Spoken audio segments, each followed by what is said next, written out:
JKC खबर अब तक में आप सभी का स्वागत है। मैं हूं आपके साथ नीरू शर्मा। खबर अब तक में आगे बढ़ने से पहले आइए नजर डालते हैं इस वक्त की खास सुर्खियों पर। उपराज्यपाल मनोज सिन्हा ने पंडित दीनदयाल को उनकी जयंती पर दी श्रद्धांजलि और किया उन्हें याद।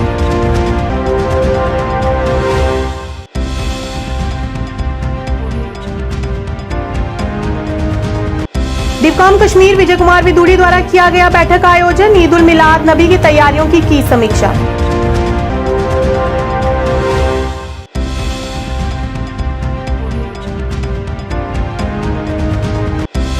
ज़ैबा अपा institute of inclusive education Bijbehara में मनाया गया international deaf day. MY Tarigami ने प्रशासन से इन छात्रों के संबंध में नीति बनाने का किया अनुरोध।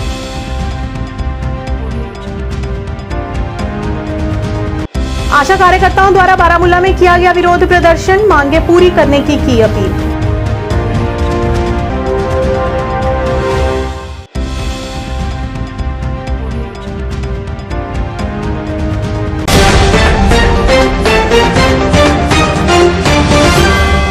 अब समाचार विस्तार से। उपराज्यपाल मनोज सिन्हा ने पंडित दीनदयाल उपाध्याय को उनकी 107वीं जयंती पर श्रद्धांजलि दी। अपने एक सोशल पोस्ट में LG ने दिवंगत नेता को श्रद्धांजलि देते हुए कहा कि वे निस्वार्थ सेवा के प्रतीक और सामाजिक विचारक थे और उनकी शिक्षाओं की जड़ें अटूट मानवतावाद और हिंदू धर्म पर आधारित थी। डिवकॉम कश्मीर विजय कुमार विदुड़ी ने आज आगामी ईद मिलाद उल नबी के पालन की व्यवस्था की समीक्षा के लिए एक बैठक की अध्यक्षता की। डिवकॉम ने श्रीनगर में पुलिस, यातायात अधिकारियों और अन्य प्रशासनिक अधिकारियों के साथ एक बैठक की और उन्हें सभी तीर्थस्थलों में इन मिलाद के दिनों के दौरान हर सुविधा प्राप्त करने के लिए सभी उपाय करने का आग्रह किया। देखिए, जैसे आपने देखा उससे पहले माननीय चीफ सेक्रेटरी साहब ने भी रिव्यू किया था और कल हमने भी रिव्यू किया है।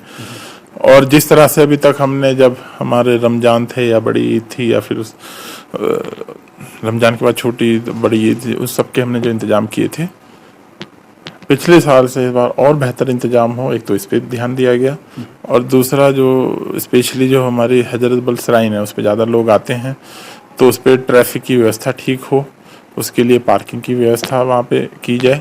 और स्मार्ट सिटी की बसेस भी अभी आ गई है तो उनको भी हम इस समय उसमें इन्फ्यूज़ करेंगे जिससे लोगों को कोई तकलीफ ना हो। सैनिटेशन के हिसाब से और हेल्थ के हिसाब से ऑलरेडी अरेंजमेंट्स के लिए बोल दिया गया है और साफ़ सफाई वैसे भी पुराने के मुकाबले अभी ज़्यादा अच्छी रहती है।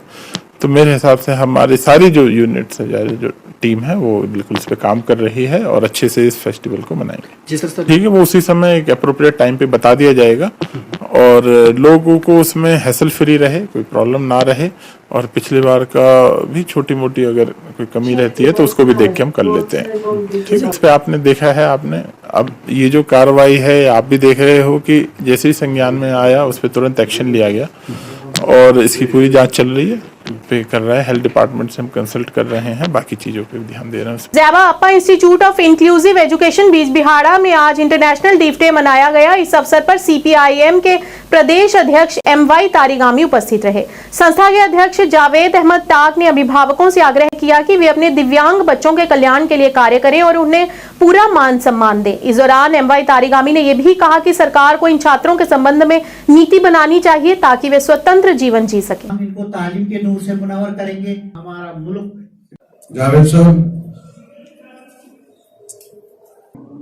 ये जो हमारे बच्चे हैं, बच्चियां हैं, जो कई लिहाज से वो कमज़ोर है जिस्मानी तौर पर, और इस इंस्टीट्यूट में मुझे मौका मिला उनसे मिलने का, उनको देखने का। और मैं सिर्फ इतना ही कहूँगा कि समाज के हिस्सेदार हैं और इनको हिस्सेदार बनाना, ये भी शरीक रहे ज़िंदगी के सफ़र में। उसी एक साथ मिलकर हमें कोशिश करनी चाहिए ताकि इनकी ज़रूरियात को पूरा किया जाए। और ज़रूरियात इनकी ये है कि ये इस काबिल बने कि वो इंक्लूसिव लाइफ गुजारे। सरकार को चाहिए कि वो जिम्मेदारियां संभालें, कि वो नए नए इंस्टीट्यूशंस भी खोलें, इनकी ज़िंदगी को और ज़्यादा पुरबकार बनाने के लिए, बामकसद बनाने के लिए फरीज़ा पूरा कर लें। समाजी सतह पर हमारी जिम्मेदारी है, सरकार की सतह पर सरकार को भी अपनी जिम्मेदारियों को पूरा करना होगा। ये आशा कार्यकर्ताओं ने करियप्पा पार्क बारामूला में विरोध प्रदर्शन किया। इस मौके पर आशा वर्कर्स ने जमकर नारेबाजी की और अपना रोष प्रकट किया। उन्होंने कहा कि उन्हें उनका पूरा मेहनताना अर्थात वेतन दिया जाए, जिसके वे असली हकदार हैं। और इस मौके पर आशा वर्करों ने अपील करते हुए उनकी मांगों को जल्द से जल्द पूरा करने की गुहार लगाई।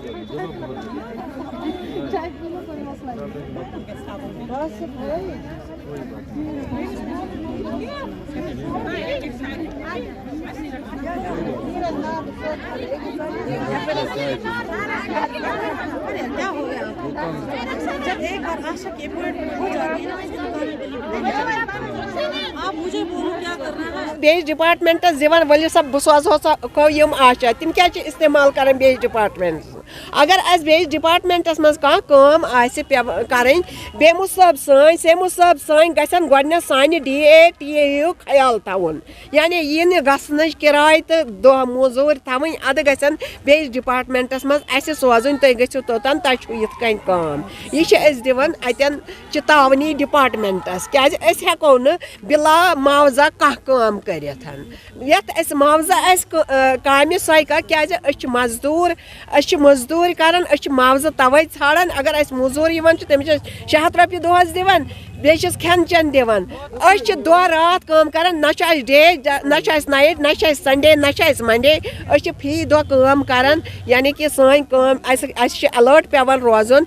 तो सरकार मरकजी सरकारस तवे वन अगर हसा बाहर स्टेटन स्टेट शेयर मिलान ऐ यूटी बनम यूटी शेयर दि तोतान योतान मिनिमम वेज गि बाकी वसलम। आज का हमारा महिला विकास मंच जम्मू कश्मीर की तरफ से मीरा साहब क्षेत्र के गांव नंदपुर में आयोजित बैठक के दौरान समाज सेविका एडवोकेट निशा कुमारी महिला विकास मंच में शामिल हो गई। इस बैठक के दौरान महिला विकास मंच की प्रदेश जम्मू कश्मीर अध्यक्षा रूपाली रानी मुख्य अतिथि के रूप में मौजूद रही, जिन्होंने समाज सेविका एडवोकेट निशा कुमारी का महिला विकास मंच में हार पहनाकर जोरदार तरीके के साथ स्वागत किया और कहा कि एडवोकेट निशा कुमारी पिछले लंबे समय से विभिन्न राजनीतिक दलों तथा सामाजिक संगठनों के साथ जुड़कर लोगों की सेवा करती आ रही हैं और आज उन्होंने महिला विकास मंच में शामिल होने का फैसला लिया है, जिससे जम्मू कश्मीर के साथ साथ क्षेत्र में भी महिला विकास मंच काफी मजबूत होगा और लोगों की समस्याओं का समाधान प्राथमिकता के तौर पर होगा। जैसा कि आपको सबको पता है कि शुरू से ही मुझे समाज सेवा का शौक है और जब भी आप मेरे पास आते हो तो मुझे भी लगता है जैसे मेरा परिवार, मुझे मतलब मैं एक अपने 4-5 सदस्यों को परिवार नहीं मानती हूँ। जब मेरे पास कोई आता है कि हमारी ये प्रॉब्लम है, ये ऐसी है, ये ऐसी है, मुझे लगता है कि ये प्रॉब्लम इनकी नहीं, वो प्रॉब्लम मेरी है और मैं सबके साथ छाना बछाना खड़ी होती हूँ। और आने वाले टाइम पे आज मैंने रूपाली जी को ज्वाइन किया है, जो कि महिला विकास मंच की स्टेट प्रेसिडेंट हैं। तो आज के बाद जो भी है मैं इस मंच के थ्रू आप सबकी सेवा करूँगी और ये वादा करती हूँ कि आप सबकी उम्मीदों पे खरी उतरूंगी। बात चाहे सोशल वेलफेयर की स्कीम्स की हो या फिर एडमिनिस्ट्रेशन की जो नाकामियां हैं उनको उजागर करने की हो या फिर कोई भी इशू हो, जैसे कि अब पेंशन्स में मेरे बुजुर्गों को बहुत सारी प्रॉब्लम्स आ रही हैं। जब फॉर्म तो भरे जाते हैं ऑनलाइन, बुजुर्गों को क्या पता, कंप्यूटर का जब डिजिटल इंडिया तो ठीक है, लेकिन क्या पता बुजुर्गों को कि कैसे आपने ऑनलाइन करना है, कैसे कुछ। तो जहाँ तक कोशिश होती है, जब मैं कोर्ट में भी बैठती हूँ तो जब भी मेरे पास कोई आता है मैं उनको फॉर्म तक भर के देती हूँ और जो आधार सीडिंग है ये वो पूरा उनको बोलती हूँ कि माता जी ये फॉर्म लाओ, मैं ये भर के देती हूँ, आपको इधर जाना है उधर जाना है। बात किसी भी डिपार्टमेंट की हो, मैं बढ़ चढ़ के सबका साथ देती हूँ और जहाँ तक कोशिश होती है मैं आप सबके साथ चलती हूँ। आइंदा भी मेरी कोशिश यही रहेगी कि डिस्क्रिमिनेशन चाहे वुमेन के साथ हो। AICC प्रवक्ता रितु चौधरी द्वारा PCC मुख्यालय जम्मू में पत्रकार वार्ता का आयोजन किया गया। इस दौरान उन्होंने महिला आरक्षण बिल को लेकर अपने विचार प्रस्तुत किए। उन्होंने भाजपा पर जमकर निशाना साधते हुए कहा कि इस बिल को परिसीमन करके लाया गया है, जिसे भाजपा का ही राजनीतिक पैंतरा कहा जा सकता है। इस मौके पर उन्होंने अन्य भी कई मुद्दों को उजागर किया। बिल पर लगातार जो है कांग्रेस हमेशा से जो है आवाज उठाती आई है। राजीव गांधी जी ने इसकी शुरुआत की थी 1989 में। उसके बाद जो है नरसिम्हा राव जी जो है जो स्थानीय निकायों में जो है आरक्षण लेकर आए, जिससे हमने 15 लाख महिलाओं को जो है नारी शक्ति दी, उनको जो है लीडर बनाया। उसके बाद जो है मनमोहन सिंह जी की सरकार में जो है बिल लेकर आए, लेकिन हमारा बिल पास नहीं हो सका क्योंकि हमारे पास इतना वोट नहीं था। लेकिन हमने लगातार मोदी सरकार से ये अपील की, जिसमें सोनिया जी ने 2 बार पत्र लिखा, राहुल जी ने 1 बार पत्र लिखा कि आप जो है महिला आरक्षण बिल को लाओ क्योंकि आपके पास पूर्ण बहुमत है और इसको पास कराओ, हम आपको बिना शर्त समर्थन देंगे। लेकिन चूंकि सरकार की नीयत में खोट था, इसलिए इस प्रकार से बिल लाया गया कि उसमें 2 शर्त जोड़ दी गई, इसमें कास्ट सेंसस और डिलिमिटेशन को जोड़ दिया गया ताकि इसको लंबित किया जा सके और इसका राजनीतिक फायदा जो है भाजपा सरकार उठा सके। तो हम इस चीज़ के खिलाफ है और हम आज भी यही बात कर रहे हैं कि इस जो बिल को आज ही जो है क्रियान्वित कीजिए, इसको आज ही एप्लीकेबल कीजिए और जो कास्ट सेंसस हमने 2011-12 में किया था उसको डिस्क्लोज कीजिए और आज ही इसको जो है शुरू कर दीजिए और महिलाओं का आरक्षण दीजिए। Sukhnath premier league cricket tournament का समापन समारोह का आयोजन किया गया। मास्टर जी क्रिकेट स्टेडियम में चेवाड़ा और बीरवाह के बीच खेले गए फाइनल मैच में सेल बीरवाह चेवाड़ा ने बीरवाह को 31 रनों से हराकर चैंपियनशिप ट्रॉफी अपने नाम कर ली।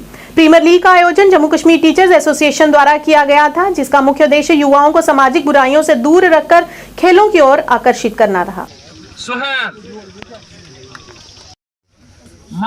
में इस ग्राउंड में जो आज ऑर्गेनाइज किया गया था फाइनल, ये पिछले 1 महीने से चल रहा है और इसमें 32 टीम्स ने शमूलियत की है जो पर्टिकुलरली जो डिस्ट्रिक्ट बडगाम से ताल्लुक रखते थे। इसमें हमारे मास्टर हबीबुल्लाह साहब जो है रिटायर मास्टर, इन्होंने बहुत अच्छा कंट्रीब्यूशन दिया है इस ग्राउंड को जो है अच्छा बनाने में और इस टूर्नामेंट को ऑर्गेनाइज कराने में। हमारी organisation Jammu Kashmir teachers association यहाँ पे और यूथ के लिए ये मैसेज है, आप अपना फ्यूचर डेवलप कीजिए, कैसे स्पोर्ट्समैन, कैसे इंजीनियर्स, डॉक्टर्स या there is quote sound mind in a sound body। अगर हमने अपने यूथ को बचाना है तो स्पोर्ट्स एक्टिव के साथ हमने अपने बच्चों को काफ़ी ज़्यादा इनको ग्राउंड देना है। इनको अभी हम देख रहे हैं कि इन फ्यूचर प्रेजेंट एरा में ये देख रहे हैं कि बच्चों का ज़बरदस्त कैरियर है स्पोर्ट्स एक्टिविटीज़ में। अगर हमने बच्चों को मंशियात से बचाना है, अपनी यंग जनरेशन को बचाना है, हमने स्पोर्ट्स को प्रमोट करना है। और आज हम यहाँ पे सेल आए, बडगाम में है, एक फारफलंग एरिया है जो हमारे स्पोर्ट्स डिपार्टमेंट है। एसोसिएशन के हमारे यहाँ नुमाइंदे आए हैं हमारी लाज रखने के लिए, मैं इनका भी इंतहाई शुक्रगुजार हूँ कि इन्होंने यहाँ तशरीफ लाया, क्योंकि आज जैसा कि आप सब जानते हैं कि ये एक फार फ्लंग एरिया है। तमन्ना थी यहाँ के यूथ को कि वो थोड़ा सा खेले। अब चूंकि हम डीसी बडगाम के भी और अथॉरिटीज के भी इंतहाई मशहूर हैं, उन्होंने भी हमें सपोर्ट किया, तो हमने इस ग्राउंड को आज यहाँ तक डेवलप किया। लेकिन ये अभी काफी नहीं है, इसमें अभी बहुत पैसा लगेगा।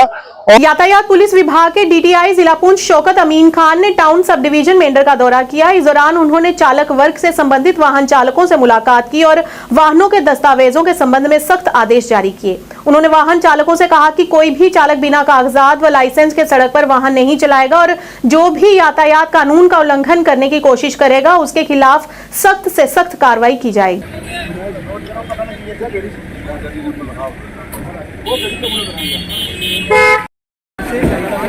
हम ये हिसाब का हमने दरबार लगाया और हमारे ड्राइवर को देखा, उनको समझाया और उनको रेगुलेशन के बारे में बताया है। इसलिए हम DTI साहब का शुक्रिया अदा करते और हम ड्राइवरों से भी अपील करते कि ये जो DTI साहब ने रेगुलेशन को बताया ये उनके मुताबिक चले और ओवरलोडिंग न करें। लिहाजा के फ्रंट पे ये 2 ही सवारी गाड़ी में रखें। जो प्राइवेट गाड़ी हैं उनको बस स्टैंड के अंदर नहीं होने। पुंछ से शौकत अमीन साहब हमारे बीच में आए और हमारे एजेंट भाई भी हजरात जो हैं बीच में हैं, ड्राइवर भी हमारे पास हैं, सारे खड़े हैं और इन्होंने अवेयरनेस जो बताई है ये बिल्कुल हम इनकी बात पे हम तायद करते हैं। जो भी यहाँ पर इलीगल जो डॉक्यूमेंट के बिना जो गाड़ियाँ चलती हैं, हमारा उनके साथ कोई कॉम्प्रोमाइज़ नहीं है। हम बिल्कुल वाज़ेह तौर पर कह देना चाहते हैं कि DTI साहब को कि उनके ऊपर सख्त कार्रवाई की जाए। दूसरा, जितने भी मेरे ट्रांसपोर्टर भाई हैं, आप अपनी आराम से गाड़ियाँ चलाएं, आराम से अपनी गाड़ी भर कर आएँ और पैसेंजर को आप तंग मत करें और आपके पास पूरे डॉक्यूमेंट है। देखिए, एक सबसे बड़ी बात यह है कि हमारे लोगों को जो है, मैंने कई बार कह भी चुका हूँ, लेकिन इंश्योरेंस के बिना, डॉक्यूमेंट के बिना अगर कोई भी गाड़ी है उसके बीच में आप ना बैठें, आप अपनी जान खुद खतरे में डाल रहे हैं। तो दूसरा, कोई भी एक्सीडेंट होता है तो उसकी लपेट में हम सब लोग आते हैं। तो मेरी ये रिक्वेस्ट रहेगी शौकत अमीन साहब से कि प्लीज़ मेहरबानी करके जो इलीगल जो लोग चलते हैं, डॉक्यूमेंट के बिना चलते हैं, उनके ऊपर कार्रवाई की जाए। और हम इंशाल्लाह हम आपके साथ हैं। और जो परमिट वाली गाड़ियां हैं आप उनको भी देख लें, अगर उनके बीच में भी आपको कोई डिफाल्टर कोई नजर आता है तो आप उसको भी जो है मत छोड़ें। शुक्रिया।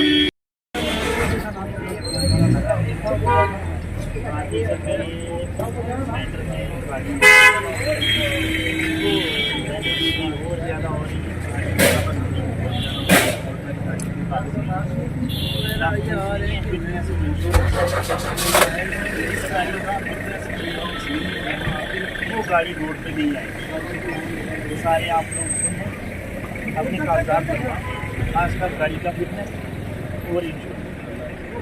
उसके बाद सुमो जो गाड़ी है, यहाँ पे कुछ रूट्स ऐसे हैं, हर रूट की मैं बात नहीं कर रहा, कुछ रूट्स ऐसे हैं जो दो टाइम में बहुत ज़्यादा अनलोडिंग करते हैं। ये तो बच्चों को सुबह स्कूल के टाइम और दूसरा छुट्टी के टाइम। देखो गाड़ियाँ बहुत हैं, बच्चे किसी और गाड़ी पे बैठ जाएंगे, बच्चों को गाड़ी यहाँ से हम भी देंगे और ये यहाँ ड्राइवर वाले बैठे भी रहते हैं पुलिस वाले भी। आप बच्चों का बहाना लेके प्लीज़ बच्चों को ज़्यादा देखो, बच्चों की ज़िंदगी के साथ नहीं खेलना, खासकर अपने बच्चों की ज़िंदगी के साथ नहीं खेलना। ओवरलोडिंग तो बिल्कुल नहीं करनी। छत पे या पीछे बच्चे लगे हुए जिसके पाएगी या कोई सवारी पाएगी तो वो गाड़ी से अच्छा लगेगा। दूसरा ये है कि जो लोग आपकी हम के साथ बैठे थे, हम कोशिश करेंगे कि उन पे पूरा उतरा जा सके और जितना मेरे से हो सकता है और जितना मेरे हिस्सों से हो सकता है फुल का अपडेट आपको करेगा। आप लोगों को भी अपडेट करना है। यहाँ तक प्राइवेट गाड़ियों का ताल्लुक है, मैं तो बिल्कुल इसके खिलाफ हूँ। मैं प्राइवेट गाड़ी मेरे सामने भी आती है तो मैं उसको सीज करूँगा और उसको चलानी करूँगा। तो आप लोग भी इसमें कॉपरेट करें, हमें बताएं कि किस एरिया में ज़्यादा प्राइवेट गाड़ियाँ चल रही हैं, हम उस पर वहाँ पे हम कब्जा कर सकें। तीसरा ये सबसे ज़रूरी बात है जी, आप कुछ रूट्स। भाजपा सदस्य गुलजार अहमद, मुदासिर वानी, मंजूर अहमद और मुश्ताक अहमद ने वार्ड नंबर 21 बारामूला का दौरा किया। इस दौरान उन्होंने वहां पर चल रहे नाली के काम का जायजा लिया। इस मौके पर वहां के स्थानीय लोगों ने एमसी पार्षद आशिक हुसैन गनई के काम की सराहना की और स्थानीय लोगों ने कहा कि समय समय पर आकर हमारी बुनियादी सुविधाओं का वे ध्यान रखते हैं। वार्ड नंबर क्या है?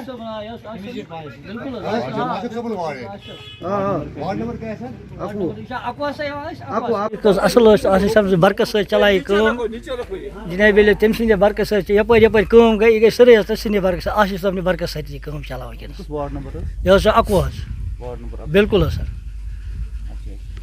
यह मतलब आशिफ साहब वो मे नब ये थवन ख्याल वयाल बिल्कुल सारे यपर हपर सरसी एरिया जिटी एरिया सारे चलान बिल्कुल तम सद बरकत सत ठीक ठाक असल पे चलान बिल्कुल सर जबरदस्त प्रॉब्लम ये आब जमा ये किन यपर आशिक साहब यह ड्रेन दिस तम गए तम वन ड्रेन अम सम चलान असल हम साइड ब्या गली तथ चलान वनस ड्रेनेज सिस्टम मसला रोद वह यपर वत गसान यह रोज इथे कन किन गए तमिस आशिक साहबस नक ए वो दोन बह कर ठीक कर उम्मीद कि यह ड्रेन गई सह रोड तक वो क्लियर क्या गली जबरदस्त सख्ती गसान अम साइड की ड्रेनेज सिस्टम गो वह असल ठीक चलान अत गई 8-10 वार्ड नंबर 21। ये हम बीजेपी की तरफ से यहाँ पर आए हैं काम को देखने के लिए। ये बहुत इनको प्रॉब्लम थी यहाँ मोहल्ले वालों को बहुत ज़्यादा पहले से ही। अब म्यूनसिपलिटी वालों के हम बहुत शुक्रगुजार हैं कि उन्होंने ये काम किया बज़रिए आशिक साहब से, जो यहाँ के वार्ड मेंबर है। ये वार्ड नंबर 21 है बारामूला म्यूनसिपलिटी में। यहाँ पर बहुत अच्छा काम चल रहा है और ये लोग भी यहाँ पर जमा है। इनको बहुत प्रॉब्लम हो गई थी, यहाँ पर मकानों में पानी जा रहा था। तो आज शुक्र है हम एलजी साहब के और उसके बाद डीसी साहब के और तमाम एडमिनिस्ट्रेशन के साहब के हम शुक्रगुजार हैं। उन्होंने इनको ये देराना मांग पूरी कर दी।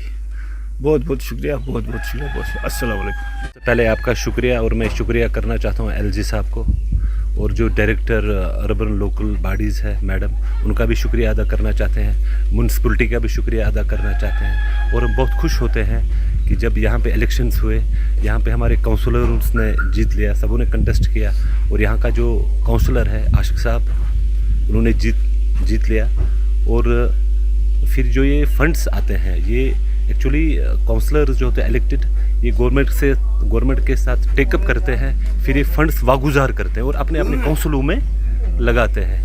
और दूसरा मसला है, कोई फिर काम पे आ जाएगा, 2-3 बंदे हम वहाँ से है, हम यहाँ से अरे गरे न तो खैरे, वो तो चीज़ नहीं होता है। अलबत्ता बात ये होती है कि जो इलेक्टेड काउंसलर्स होते हैं जिस वार्ड के, वही काम लाते हैं, वही गवर्नमेंट से पैसा लाते हैं। और हम शुक्रिया अदा करना चाहते हैं ख़ास तौर पर जो हमारे म्यूनसिपलिटी के ईओ साहब है, प्रेसिडेंट साहब है, ये जो सारे काउंसलर हैं, इनका ये काम करते हैं और हम इनका बहुत बहुत शुक्रिया अदा करते हैं।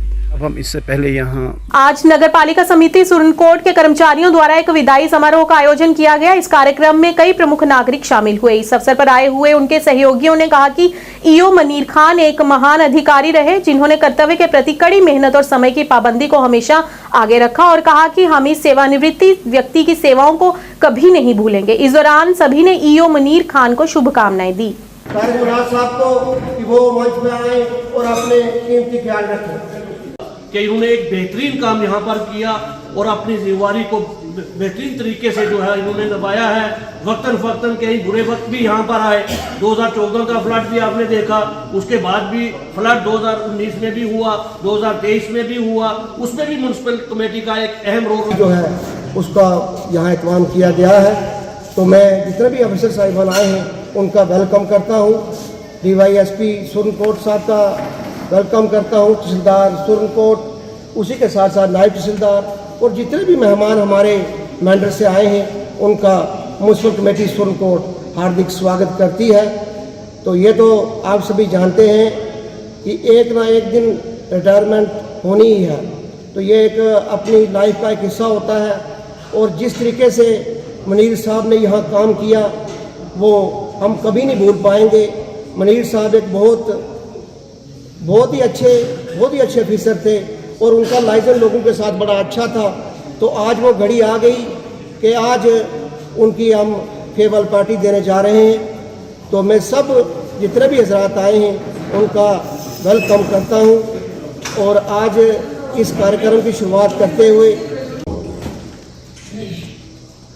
मौजूद सामीन हजरा, आज के मेहमान खुसूसी मनीर साहब, हमारे म्यूनसिपल कमेटी के चेयरमैन काज बजार साहब, मोहतरम जनाब तहसीलदार साहब, नायब तहसीलदार साहब, यहाँ बड़े भाई हमारे नज़ीर गुरदावर साहब बैठे हैं, यहाँ पुंछ से मेहमान एक्सिन शौकत साहब हैं, इनके बड़े भाई मनीर साहब के शबीर साहब, जिनको मैं बाबू तौर जानता हूँ, ये पुलिस डिपार्टमेंट का हमारा एक सिलसिला रहा। इनके मेरे मौजूद भाइयों बुज़ुर्गों, हमारे यहाँ शराज वकील साहब भी बैठे हैं, हमारे नंबरदार सबाज जी बैठे हैं, जितने बुजुर्ग मेरे अस्सलाम वालेकुम। साथियों, ज़िंदगी बड़ी मुख्तसर सी है। जब इंसान ज़िंदा होता है, इस दुनिया में आता है, पैदा होता है, उसके बाद कोई चंद दिन या चंद महीने जो माँ की गोद में इंसान पलता फूलता है, जब उससे बाहर निकलता है तो फिर ज़िंदगी को कोई पता नहीं चलता है कि जवानी कब आई और बुढ़ापा कब आया। हमारे बीच में काफ़ी लोग इस पर मौजूद नहीं हैं जो हमारे सफ़ों में बैठते थे, चलते थे, दिन में बात कर। एग्जीक्यूटिव ऑफिसर सुरनकोट जनाब मनीर अहमद खान साहब, हमारे भी म्यूनसिपल कमेटी के प्रेसिडेंट मुमताज़ अहमद बजाज साहब, तहसीलदार सुरनकोट, नायब तहसीलदार साहब, हमारे बीच एग्जीक्यूटिव इंजीनियर शौकत साहब यहाँ पर मौजूद है, और रेंज ऑफिसर साहब, हमारे कौंसिल के सीनियर मेंबर जनाब अब्दुल हमीद मनहाज साहब, तारिक साहब, हमारी सिविल सोसाइटी के सीनियर मेंबर जनाब नज़ीर अहमद बजार साहब, हमारे कौंसिल के बाकी जितने मेंबर हजरात यहाँ पर मौजूद थे, मतलूब बुखारी जी, और जितने भी हमारे कादर जी और जितने भी आदमी यहाँ पर मौजूद हैं, और जितने भी ऑफिसर यहाँ पर तशरीफ़ फरमा हैं, और जितने भी हमारे सिविल सोसाइटी सनातन धर्म सभा से हमारे सबाश खजूरिया जी, मैं सबको खुश आमदीद कहता हूँ। आज के इस मौका पर मैं इतनी बात ज़रूर कहूँगा कि 2010 में यहाँ पर म्यूनसिपल कमेटी बनी और 2010 के बाद ही यहाँ पर जो है मनीर साहब को तैनात किया गया एज ए सेंट्रल इंस्पेक्टर, यहाँ पर वो तैनात हुए। मैं ये कहूँगा कि 2018 में हमारे इलेक्शन हुए, लेकिन 2010 से लेकर 2018 तक जितना हमारा राब्ता इस ऑफिस के साथ। खबर अब तक के आज के इस अंक में इतना ही। नया अंक लेकर फिर हाजिर होंगे, तब तक के लिए दीजिए इजाजत। नमस्कार।